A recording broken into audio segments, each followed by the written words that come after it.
Je suis marocaine, juive marocaine. J'ai grandi à Tanger. J'ai été au lycée français, au lycée Regnault. J'ai fait ma scolarité au lycée Regnault et ensuite, j'ai quitté le Maroc et je suis allée faire mes études en France. J'ai fait des études de littérature et ensuite, je suis partie pour les États-Unis où j'ai fait mon doctorat en littérature, française et je suis maintenant, universitaire, critique littéraire et traductrice. Oui, alors d'abord une petite précision, donc je l'ai traduit avec une collaboratrice qui s'appelle Frances Malino, donc je voulais juste ajouter cela et hem et qu'est-ce qui nous a animées toutes les 2? Eh bien, curieusement, on avait toutes les 2 lu ce roman il y a peut-être 20 ans ou 30 ans et il nous avait en fait, il nous avait plu, il nous avait touchés à toutes les 2, alors qu'on ne se connaissait même pas, elle et moi mais donc séparées par la distance géographique et tout, on avait chacune, de notre côté, lu Mazal Tov et ensuite je l'avais un peu oublié moi personnellement, enfin je n'en avais pas fait grand-chose. Peut-être que je l'avais trouvé un petit peu daté à l'époque et je l'ai relu 10 ans plus tard et là déjà du coup il était dans la bibliothèque, qu'on avait chez nous à Tanger, chez ma mère, chez mes parents et je l'ai relu 10 ans plus tard et là je me suis dit: finalement c'est intéressant ce roman, il y a quand même des petites choses à remarquer et des choses, à noter quoi, qui sont pas enfin, qui vaudraient la peine d'être soulignées, d'être rappelées à un public.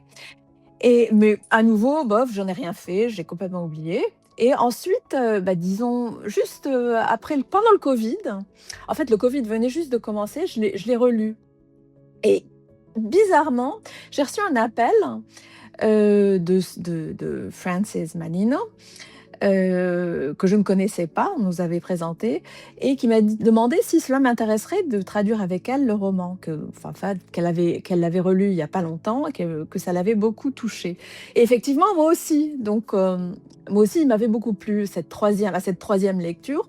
Je l'avais trouvé plein de nuances, et surtout, il saisit très bien l'univers, judéo-maghrébin, et les coutumes, séfarades, les traditions, spécifiquement les traditions de Tétouan et Tétouan, Tanger, du nord du Maroc et dans cette langue, judéo-espagnole appelée le Haketia et voilà, donc je me suis dit: «Bah, oui, j'aimerais beaucoup le traduire, j'aimerais beaucoup le faire connaître» parce qu'il y avait une dimension extrêmement touchante, belle et que c'était un roman à connaître. D'abord, c'est la même chose. Alors dans le roman, c'est le prénom, de l'héroïne, d'une jeune femme de 16 ans qui s'appelle Mazal Tov et le prénom Mazal Tov est en fait un prénom heu, très judéo-espagnol, disons, classique dans la culture judéo-espagnole, alors et qui veut dire bonne fortune, buen mazal, bonne chance. Mazal toujours avec ce sens de mariage, d'un avenir, heureux, et particulièrement, comme femme à marier ou comme femme qui va se marier. Alors, pourquoi pas, heu, Mazal Tov?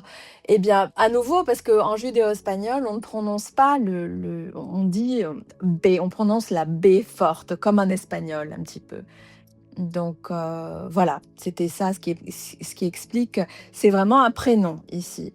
Hem et je dirais que pourquoi pas Mazal Tov? Eh bien, tout simplement parce que alors le mot Mazal Tov, de nos jours, est prononcé un petit peu à la manière hébreu, à la manière, et aussi à la manière ashkénaze. Mais on voulait enfin, il est vraiment ancré ici, avec ce B final, dans son contexte, Haketia, judéo-espagnol, séfarade de Tanger, je dirais. Pardon, de Tétouan, pas de Tanger. Oui, alors d'abord, qui est Blanche Venance? Alors elle est née en 1893, elle est née à Oran et elle est née d'un père, qui s'appelle Hayo Ben Oliel, qui s'appelait Hayo Ben Oliel, dont la famille venait de, Tétouan. Et comme vous le savez peut-être, il y a eu une grande vague, enfin une grande vague d'émigration de à partir de Tétouan, pendant la guerre hispano-marocaine de 1859, 1860. Il y a beaucoup de Juifs de Tétouan qui sont partis pour Oran. Et Oran, à ce moment-là, c'était déjà devenu la France. Ça faisait partie des territoires français. Donc elle, donc Blanche, est née de ce père. Elle est née Blanche Jeanne Benoliel, avec ces 2 prénoms, français, en fait. Et à noter aussi, c'est qu'elle est née d'une mère, une mère espagnole catholique qui s'appelle, María Fernández et qui est morte en couches. Mais Blanche est en fait élevée par son père, elle est adoptée par son père, parce que le mariage, elle est née hors mariage. Euh, Elle est fille naturelle, en fait, de Hayo et de Maria Fernandez. Et donc, Hayo l'adopte et l'élève dans cet amour de la culture séfarade qu'il connaît, les traditions, la langue, la cuisine. Ils sont néanmoins, il faut noter qu'ils voyagent beaucoup dans cette enfance de Blanche. Ils vivent en France Blanche, jusqu'à l'âge de 14 ans. Et à 14 ans, la famille, donc Hayo et Blanche, et une belle-mère, parce que Hayo aura déjà épousé quelqu'un à ce moment-là, quelqu'un d'autre, ils reviennent à Oran. Et là, Blanche vivra à Oran quasiment toute sa vie, jusqu'à la guerre d'Algérie. Alors, que raconte l'histoire? Eh bien, l'histoire de Mazal Tov est en fait assez simple. C'est l'histoire d'une jeune fille très belle, qui s'appelle Mazal Tov, et qui est née dans la Juderia de Tétouan. La Juderia, c'est le quartier juif. Comme on parle de Mellah dans d'autres parties du Maroc, à Tétouan, on parlait de Juderia, ou Juderia.